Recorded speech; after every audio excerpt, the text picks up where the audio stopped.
बिस्मिल्लाहिर्रहमानिर्रहीम। अस्सलाम वालेकुम नाज़रीन, आप यूट्यूब चैनल देख रहे हैं। मैं इमरान खान हूँ। मिलिट्री एस्टेब्लिशमेंट ने अपनी तोपों का रुख कर दिया है मौलाना फजलुर रहमान की तरफ। फजलुर रहमान साहब ने ऐसा क्या कर दिया कि सारे के सारे मिलकर उन्हें पड़ गए हैं। वो सियासतदान जो फौज के टाउटों के तौर पर किरदार अदा करते हैं, या वो लोग जो आजकल बहुत मिलिट्री एस्टेब्लिशमेंट के करीब हैं, चाहे वो सहाफ़ी हैं या कोई और लोग हैं, या वो जो पेड अकाउंट्स हैं वो हो गए, या काला चैनल वगैरह, ये सारे रल के मौलाना फजलुर रहमान साहब को पै गए। उसकी वजह क्या है कि फजलुर रहमान साहब ने एक तकरीर की हाल ही में, और जो तकरीर की उसमें 4 से 5 ऐसी बातें हैं जो पाकिस्तान के इस वक्त मौजूदा मिलिट्री रिजीम को चुभ गई, या आप कहें तो आसिम मुनीर साहब को या उनके लिए काम करने वाले जर्नैलों को ये 4-5 बातें चुभ गई। इनमें जो सबसे पहली बात है वो जो उन्होंने कही, और जो बड़ी सख्त बात थी, उन्होंने कहा जी कि अपने शोहदा के खून का एहसान हम पर क्यों डालते हो। हम अपने खून पसीने की कमाई से टैक्स देते हैं, जिससे तुम्हें तनख्वाह मिलती है। तुमने ये पेटी इसीलिए पहनी है, यानी जो तुमने ये रास्ता अपनाया, तुम्हारे पास ये ऑप्शन थी, तुम यहाँ पे आ गए, अब तुम बंदूक उठाओ, तुम लड़ो, तो अपने शोहदा के खून का एहसान हम पे क्यों डालते हो। ये फजलुर रहमान साहब ने एक बात की। फिर उन्होंने कहा जनाब कि हम क्यों बंदूक उठाएं और क्यों लश्कर बनाएं। ये फजलुर रहमान साहब की एक बात थी, और इससे तो उन्होंने एक बहुत बड़ी खबर भी दे दी, बहुत बड़ा इंकशाफ भी कर दिया कि वाकई में मिलिट्री एस्टेब्लिशमेंट एक मरतबा फिर लश्कर बनाना चाहती है, और वो लश्कर बनाकर अवाम को दहशतगर्दों से या अवाम को मुखालिफ ग्रोहों से लड़वाना चाहती है। और ये जो इस वक्त बलूचिस्तान में कत्लेआम हुआ पुलिस वालों का, वो लवाहिकीन क्या कह रहे हैं, वो भी इससे मिलती जुलती बात कर रहे हैं। मैं उनके ऊपर बाद में जाऊंगा, फजलुर रहमान साहब की बाकी बातें। उन्होंने कहा जी कि वर्दी उतार कर इलेक्शन लड़ो अगर तुम्हें इतना ही शौक है। ये भी एक चैलेंज फजलुर रहमान साहब ने किया। इस पे बहुत गुस्सा चढ़ता है फौज को हमेशा। वो ये कहते हैं कि आप अनकंडीशनली इस बात को तस्लीम करें कि हमारा जो चीफ है या हमारा जो आर्मी चीफ है वो पाकिस्तान का सबसे मकबूल आदमी है, वो है पाकिस्तान का सबसे बड़ा हीरो। इसको आप अनकंडीशनली आप मान लें, इसके रास्ते में आपने कोई रोड़े नहीं अटकाने। ये हमेशा से एक हीरोइज्म, एक हीरोगिरी का शिकार रहते हैं। लेकिन मामला ये है कि ग्राउंड रियलिटी ये नहीं होती। तो जब भी कभी कोई ग्राउंड रियलिटी की बात करता है तो वो लोग यही कहते हैं कि आ जाओ इलेक्शन लड़ लो, काउंसलर का इलेक्शन लड़ लो, आपको पता चल जाएगा। जब परवेज मुशर्रफ, जिनको बहुत जोम था अपनी मकबूलियत का, जब उन्होंने इलेक्शन लड़ा तो पूरे पाकिस्तान में एक सीट मिली थी उन्हें, वो भी चित्राल में कहीं जाकर एक सीट उन्हें दिलवाई गई थी कि चलो एक आधी सीट तो मिल जाए। एक दौर था वो ये फैसला करता था कि कौन हुकूमत करेगा, कौन हुकूमत नहीं करेगा, किसको कितनी सीटें दिलवानी है, कौन सी जमात कहां से निकाल के कैसे बनानी है। एक दौर वो भी था ना, एक दौर वो था कि परवेज मुशर्रफ ने अपनी पार्टी बनाई, इलेक्शन लड़ा एक सीट, और वो भी दिलवाई गई जाके चित्राल से पहाड़ों के ऊपर। तो वो जो फजलुर रहमान साहब ने कहा ना कि वर्दी उतार के इलेक्शन लड़ो, लग पता जाएगा आपको, तो इससे बड़ी तकलीफ होती है। फिर उन्होंने कहा जी कि ये जो मिलिट्री एस्टेब्लिशमेंट की जितनी हिकमत अमली है या उनका जो बयानिया है वो मुकम्मल तौर पर तबाह हो चुका है, अमन अमान नापैद है। खैबर पख्तूनख्वा और बलूचिस्तान के मामलात उन्होंने खोल कर रख दिए। फिर फाइनली उन्होंने एक और बात कही कि पाकिस्तान के ताल्लुकात हमारी हरकतों की वजह से खराब हो रहे हैं। हमारे आसपास जितने ममालिक हैं उन सब के साथ हमने अपने ताल्लुकात बर्बाद कर दिए हैं, बल्कि हमने धोखा दिया है। फजलुर रहमान साहब ने आईना दिखाया। अब इस बात पे ना बहुत गुस्सा है, और सारा का सारा सोशल मीडिया के ऊपर जितना गंद बला इकट्ठा किया था मिलिट्री एस्टेब्लिशमेंट ने, काला चैनल बनाया, बहुत सारे लोग उसके अंदर हायर किए, बहुत सारे टाउट्स बनाए, बहुत सारे लोगों को अपने साथ इकट्ठा किया, हम ख्याल ग्रुप्स बनाए, उन सारों को फजलुर रहमान के ऊपर छोड़ दिया गया। फजलुर रहमान के भाई ने एक स्टेटमेंट दिया है, और स्टेटमेंट ये दिया, तुम ताकतवर हो तो सच सुनने का हौसला भी कर लेते। अपने पेरोल पर रहने वाले डिजिटल चैनल से जबरदस्ती ट्वीट्स और पोस्टें करवाने, बल्कि गालियां दिलवाने अपने लय पालक सियासी वर्कर्स और अपने नौकर साहिबान जुब्बा व दस्तार से फजलुर रहमान को गालियां दिलवाने से बेहतर था कि जो उन्होंने कहा उसका जवाब देते। बलूचिस्तान, खैबर पख्तूनख्वा, फाटा, सिंध, कश्मीर, सब पाकिस्तानियों को अमन देना किसका काम है? तुम्हारा काम है। वर्दी किसने पहनी है? तुमने पहनी है। अवाम के टैक्स से तनख्वाह कौन लेता है? तुम लेते हो। जंग और फसाद में लड़ने और जान देने का हलफ कौन लेता है? तुम। तो लश्कर बनाकर बंदूक बरदारों से कौम क्यों लड़े? बंदूक बरदारों के खिलाफ बंदूक कौम क्यों उठाए? अगर लश्कर बन भी गए तो तुम्हारे पास तो किले हैं, बंदूक है, टैंक हैं, जहाज हैं, उनके खिलाफ लड़ने का आईनी और कानूनी इख्तियार है। लेकिन इस लश्कर और इस कौम को अब और बाद में तहफ़्फ़ुज़ कौन फराहम करेगा? ये बात ठीक है। मैंने आपको पिछले वीलॉग में कही थी कि इससे पहले जितने लश्कर बनाए गए ना, उन लश्करों ने दहशतगर्दों का खात्मा किया, बल्कि ज्यादा लड़ाई लश्करों ने लड़ी। फौज तो लड़ाई इतनी लड़ती भी नहीं थी। दहशतगर्दों का वो क्या मुकाबला करेगी अपने इलाकों के अंदर, अपने शहरों के अंदर? उन्हें तो वहां समझ भी नहीं आती थी। उन इलाकों के बारे में जो लोग जानते थे उन्होंने लश्कर बनाए और वो दहशतगर्दों से लड़े। लेकिन हुआ क्या? बाद में उनका कत्लेआम हुआ। दहशतगर्द तो उस वक्त हार गए, लेकिन बाद में टारगेट किलिंग शुरू हो गई اور اس لشکر میں شامل لوگوں کو ایک ایک کر کے، کوئی بازار میں جا رہا ہے، کوئی گاڑی پہ جا رہا ہے، کوئی کہیں جا رہا ہے، کوئی ٹریول کر رہا ہے، کوئی گھر میں ہے، انہیں ٹارگٹ کلنگ کیا گیا، ان سب کو مارا گیا. اور یہ ساری چیزیں رپورٹ ہوئی ہیں، میں آپ کو ان کی پوری ایک تفصیلی رپورٹ دوں گا. پھر وہ یہ کہتے ہیں انہیں تحفظ بعد میں کون فراہم کرے گا؟ جس قوم کو تم نے خود ڈی ویپنائز کر کے دہشت گردوں کے رحم و کرم پہ چھوڑا ہے، ان کو دوبارہ اسلحہ دے کر واپس کیسے لوگے؟ قوم کی جو دشمنی وجود میں آئے گی اور اس میں جو نسلیں برباد ہوں گی، اس کا حساب کون دے گا؟ اور ان غیر ریاستی لشکروں سے پھر باقی قوم کو تحفظ کون دے گا؟ جیسا کہ خیبر پختونخوا کے چند اضلاع میں ہو رہا ہے. پھر ایک اور پرابلم بھی ہے نا، یہ تو بعد میں صلح بھی کر لیتے ہیں. یہ تو آج کہتے ہیں بیڈ طالبان ہے، کل کہتے ہیں گڈ طالبان ہے. کل دوبارہ ان کی دہشت گردوں سے صلح ہو جاتی ہے تو وہ دہشت گرد آ کے ان لوگوں کو نہیں ماریں گے جو ان کے کہنے پہ پہلے دہشت گردوں کو مار رہے تھے. یہ بھی بڑا پرابلم ہے. مولانا صاحب یہی پوچھ رہے ہیں تو کیا غلط پوچھ رہے ہیں؟ جواب تو دینا ہوگا اور دلیل سے دینا ہوگا. اور ہاں، تمہارے زر خرید چینلوں، لے پالک یتیم سیاسی کارکنوں اور غلام مولویوں سے یہ نہیں ہو پائے گا. تمہیں خود مولانا کی للکار کا جواب دینا ہوگا. مولانا کی للکار کا ٹرینڈ چل رہا ہے. ویسے فضل الرحمان کی پارٹی کو شاباش ہے، انہوں نے کافی پنگا لیا ہے اور ملٹری اسٹیبلشمنٹ سے ان کی جو اب لڑائی ہوئی ہے تازہ، اس کے ریزن بھی ہیں. دیکھیں نا، فضل الرحمان صاحب کو ایک تو اقتدار میں حصہ نہیں ملا، جو بڑی سخت زیادتی ہے. انہوں نے بڑی خدمات سر انجام دی تھی رجیم چینج آپریشن میں، لیکن اس کے مطابق انہیں سیٹیں نہیں دی گئیں. بنتا تو یہ تھا کہ جب فارم 47 بانٹے جا رہے تھے تو فضل الرحمان صاحب کو 30-40 فارم 47 بانٹ کے ان کی دلی خواہش پوری کی جاتی، انہیں صدر پاکستان بنایا جاتا. وہ نہیں کیا گیا. تو یہ بڑی تکلیف دہ چیزیں ہوتی ہیں. یہ درد وہی سمجھتا ہے جو اس درد سے گزرا ہوتا ہے. اب فضل الرحمان صاحب کو اور ان کی پارٹی کے لوگوں کو کہا جاتا ہے یہ لشکر بناؤ. انہوں نے پول کھول دیا. اور یہ لشکر بنانے کے بارے میں یہ جو قتل عام ہوا ہے نا پولیس والوں کا، سیکیورٹی اہلکاروں کا زیارت میں کوئٹہ کے قریب، یہ واقعات اسی سلسلے کی ایک کڑی بتائے جاتے ہیں. یہاں پہ لواحقین جو ہیں وہ ابھی بھی لاشیں رکھ کر سڑکوں پہ بیٹھے ہوئے ہیں اور ریاست کو کسی قسم کا کوئی احساس نہیں ہے. کوئی اس پہ بات کرنے کو بھی تیار نہیں ہے. پاکستان کی میڈیا کو اجازت ہی نہیں ہے کہ وہ اس کے اوپر بات کرے. وہاں خواتین بھی آ گئی ہیں لواحقین کے ساتھ اور وہ یہ بتا رہی ہیں، خواتین نے وہاں تقریر کرتے ہوئے کہا کہ 2 کلومیٹر دور ایف سی کا قلعہ تھا اور وہاں پہ بھاری ایف سی کی نفری اور ہتھیار تھے، مگر کوئی نہیں آیا. یہ شہید محمد آصف کی ایک رشتہ دار ہے، وہ بتا رہی تھی کہ نہ تو یہ خود آئے ایف سی والے مدد کرنے کے لیے، فوج یا ادارے خود بھی نہیں آئے، اور اسلحہ پہنچانے والوں کو بھی وہاں جانے نہیں دیا گیا. اور وہ کہتے ہیں ہمارا قصور یہ ہے کہ بلوچستان منرل سے بھرا ہوا ہے، معدنیات ہیں بہت زیادہ وہاں پہ، اور آپ اسے ہڑپ کرنا چاہتے ہیں. دہشت گردوں نے ہمارے پیاروں کے چہروں پر تیزاب پھینکا. ایسا ظلم تو فلسطین میں بھی نہیں ہوتا. تو ہم دعا کرتے ہیں کہ یہ آخری شودا ہوں پولیس کے، سیکیورٹی فورسز کے. لیکن یہ لیویز کے ساتھ، پولیس کے ساتھ لگاتار ہو رہا ہے، لمبے عرصے سے ہو رہا ہے. تو ناظرین، فضل الرحمان صاحب کی تازہ لڑائی ہوئی ہے اور لڑائی کا ریزن یہ ہے کہ ملٹری اسٹیبلشمنٹ نے فضل الرحمان صاحب کو دھوکہ دیا. جو ان کے ساتھ چیزیں طے ہوئی تھی وہ نہیں کی اور اب فضل الرحمان صاحب سے ڈو مور کی ڈیمانڈ کر رہے ہیں. تو باری باری سب کی باری ہے. اگر سارے اکٹھے ہو کر نہیں لڑیں گے تو یہ سب کو باری باری ماریں گے. یہ بات تو سچ ہے.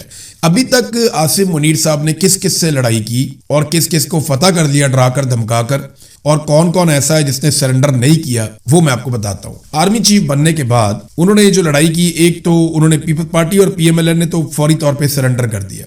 پی ایم ایل این اور پیپلز پارٹی کو انہوں نے فتح کر لیا اور ان جماعتوں نے مکمل طور پہ ملٹری اسٹیبلشمنٹ یا آرمی چیف کے سامنے سرنڈر کیا ہے، بلکہ اس لیول کا سرنڈر کیا ہے جو تاریخ میں کسی اور پولیٹیکل پارٹی نے نہیں کیا. آج آصف علی زرداری جو انقلابی بنا پھرتا تھا، وہ یہ کہتا ہے اپنے جلسوں میں کہ جناب ہم اسٹیبلشمنٹ کے ہاتھ مضبوط کریں گے. بلاول بھی اسی طرح کی تقریریں کرتا ہے، جبکہ نواز شریف جو ہے اس کو چپ کا روزہ لگ گیا ہے اور شہباز شریف اقوام متحدہ تک میں جا کر فیلڈ مارشل کی گردان کرنے سے باز نہیں آتا.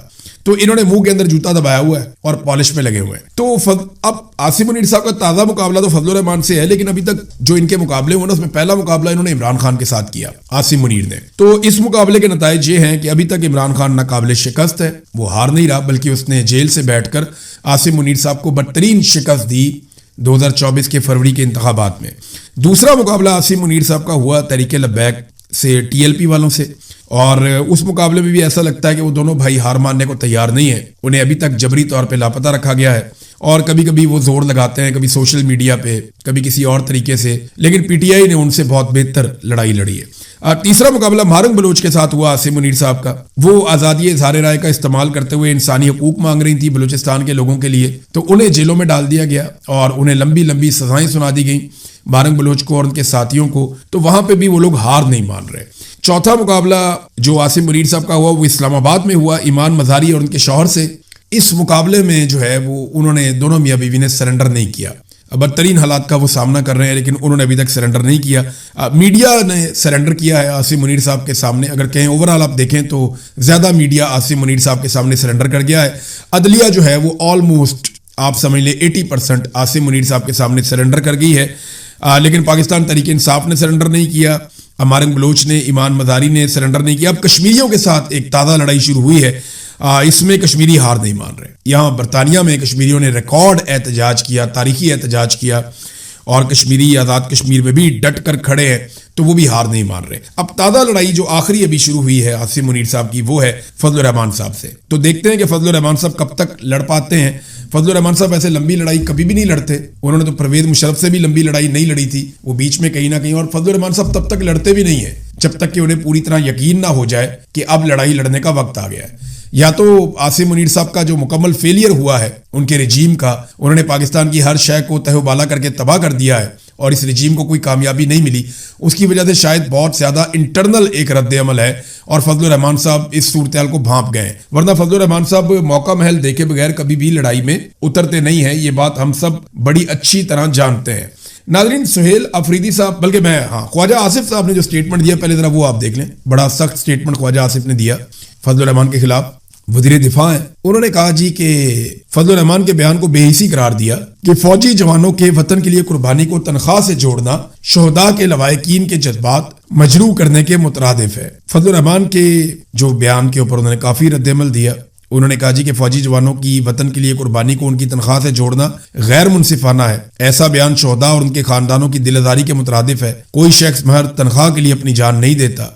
انہوں نے کہا کہ جان کی قربانی کے پیچھے کسی نظریے, عقیدے, فرض, وطن سے گہری وابستگی ہوتی ہے. آپ کا حالات و واقعات یا طریقہ کار سے اختلاف ہو سکتا ہے, نظریے, وابستگی, محبت, قربانی کی توہین آپ نہ کریں. تو بڑی لمبا چوڑا انہوں نے ٹویٹ کیا فضل الرحمان صاحب کے خلاف. انہوں نے بولا خواجہ آصف نے, لیکن خواجہ آصف نے ماضی میں کیا بولا تھا ذرا یہ آپ سنیے, بڑا مزیدار ہے, میں آپ کو سنانا چاہتا ہوں تاکہ آپ کو پتا چلے کہ یہی خواجہ آصف اسی فوج کے بارے میں ماضی میں کیا فرماتے تھے. سنیے. سینکڑوں اور ہزاروں ارب بلکہ tens of thousands of billions of rupees and dollars جو ہے ہم نے پچھلے 58 سال پہ دفاعی بجٹ پہ خرچ کیے. اور داستان کیا ہے؟ 48, 65, 71, 84 اور 99. کوئی آزاد کمیشن جو ہے اس ملک کے نمائندوں کا اگر بٹھا دیں اور ان 5 جنگوں کی انکوائری کروائیں تو کسی بھی شخص میں ایک رتی بر بھی جو سیلف ریسپیکٹ ہوگا تو اس کا سر جو ہے جھک جائے.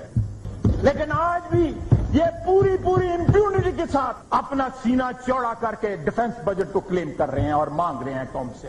قوم کی ہڈیوں سے گوشت تک جو ہے انہوں نے نچوڑ لیا ہے اور اتار لیا ہے. قوم ایبجیکٹ پاورٹی میں رہ رہی ہے. قوم جاہل ہے, مفلس ہے, غریب ہے, پانی کا پینے کا پانی نہیں ملتا.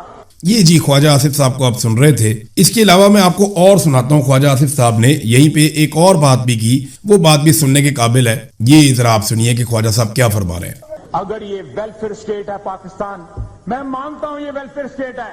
اگر یہ ویلفیئر اسٹیٹ ہے تو صرف اور صرف پاکستان کی افواج کے لیے ویلفیئر اسٹیٹ ہے, پاکستان کے عوام کے لیے یہ ویلفیئر اسٹیٹ ہے. اگر یہ گارنٹی کرتی ہے کریڈل ٹو گریو ویلفیئر کا. یہ دیکھیں جی فوج کے بارے میں یہ خواجہ آصف صاحب کی رائے تھی. اور بھی آپ کو میں سناتا ہوں خواجہ آصف صاحب کیا کیا کہتے رہے. یہ اسلحہ جو ہم نے اپنی دفاعی افواج کو دیا ہوا ہے, یہ ہم نے ہندوستان کے آگے ان کو لڑنے کے لیے دیا تھا. یہ آج جو F-16 مانگے جا رہے ہیں 5 ارب ڈالر کے عوض, کیا اس سے بلوچستان پہ بمباری ہوگی, وزیرستان پہ بمباری ہوگی, یا سندھ پہ بمباری ہوگی, یا پنجاب پہ بمباری ہوگی؟ کیونکہ آج تک تاریخ میں ہمارے حکمرانوں نے کوئی جنگ نہیں جیتی, اور جو بھی جنگ لڑی اس کی ابتدا ہمارے حکمرانوں نے. یہ لمحہ فکریہ ہے, ہم کو اپنی صفوں میں اپنے ملک کے دشمن تلاش کرنے پڑیں گے. ٹھیک ہے جی, یہ آپ سن رہے ہیں. اور بھی بہت کچھ بولا, بلکہ یہ سنیں آپ تھوڑا اور. اکبر بگٹی کا قاتل جو ہے, اکبر بگٹی اس سے بہت بڑا پاکستانی تھا اپنے قاتل سے. انہوں نے تو یہ بھی کہا کہ قوم کی ہڈیوں سے غدہ نکال کر کھا گئے. یہ انہوں نے فوج کو کہا تھا خواجہ آصف نے. یہ ایک اور ذرا سنیں آپ, ایک انٹرویو دیتے ہوئے خواجہ آصف نے کیا کہا, ذرا یہ بھی آپ سن لیں, آپ کو ذرا تسلی ہو جائے گی. یہ سنیے جی. انہوں نے قطر کی جنگ ہاری, آپ نے پوچھا ان سے کہ آپ نے قطر کی جنگ ہاری, 65 में फेक जो है विक्ट्री डिक्लेयर की, वो पूछा आपने, इन्होंने सियाचिन हारा आपने पूछा उनसे, इन्होंने कारगिल हारा आपने पूछा। देखिए जी, ख्वाजा आसिफ का ये मानना है कि पाकिस्तान की फौज सारी जंगें हारी है और 1965 की जो एक जंग जिसमें पाकिस्तान की फौज ये क्लेम करती है कि वो जंग पाकिस्तान ने जीती थी, वो कह रहे हैं जी वो जाली था। वो जो इनका दावा था कि 1965 की जंग जीती है, ख्वाजा आसिफ के बकौल वो दावा झूठा था, फौज ने गलत बात की है। अच्छा, इसके अलावा ख्वाजा आसिफ का ये मानना है, और ये बात सच भी है, कि सियाचिन पे इंडिया ने कब्जा किया, वो पाकिस्तान का था, वो इंडिया ने कंट्रोल कर लिया उसे, बहुत सारी चोटियां वो ले गया और इनको पता ही नहीं चला। फिर इसी तरह कारगिल में जंग हारे, और वो वाकई हारे हैं, और वो जिस तरीके से हारे हैं इंडिया उसको सेलिब्रेट करता है, आज भी सेलिब्रेट करता है। बड़े हमारे कीमती जवानों का खून वहां पे बह गया था, और वो एक ऐसा एडवेंचर था जो परवेज मुशर्रफ साहब ने किया। नवाज शरीफ साहब आज भी रोते हैं कि जनाब मेरे साथ परवेज मुशर्रफ ने धोखा किया था। सुहेल आफरीदी ने एक सरेंडर किया पाकिस्तान की मिलिट्री एस्टेब्लिशमेंट के सामने, ताज़ा सरेंडर है, मैं आपके सामने रख देता हूँ। सुहेल आफरीदी साहब ने किया ये कि जो खैबर पख्तूनख्वा के director anti corruption Sadiq Anjum, उन्हें जो है वो महकमा प्रोसिक्यूशन को वापस कर दिया गया, उनकी खिदमात को। अच्छा, ये ना एस्टेब्लिशमेंट का बड़ा दबाव था, इन्होंने एक जज साहब जो है उनके खिलाफ, जो एस्टेब्लिशमेंट के बड़े पसंदीदा जज साहब हैं, उनके खिलाफ मामला किया हुआ था, तो काफ़ी अरसे से ये डिमांड थी। और अली अमीन गंडापुर के दौर में तो अली अमीन गंडापुर ने इनको नहीं जाने दिया, लेकिन सुहेल आफरीदी ने वही किया जो मिलिट्री एस्टेब्लिशमेंट चाह रही थी इस मामले पे। अब आ जाए नाज़रीन खित्ते की सूरत हाल, वो बड़ी खौफनाक हो गई है, बाकायदा एक जंग शुरू हो गई है।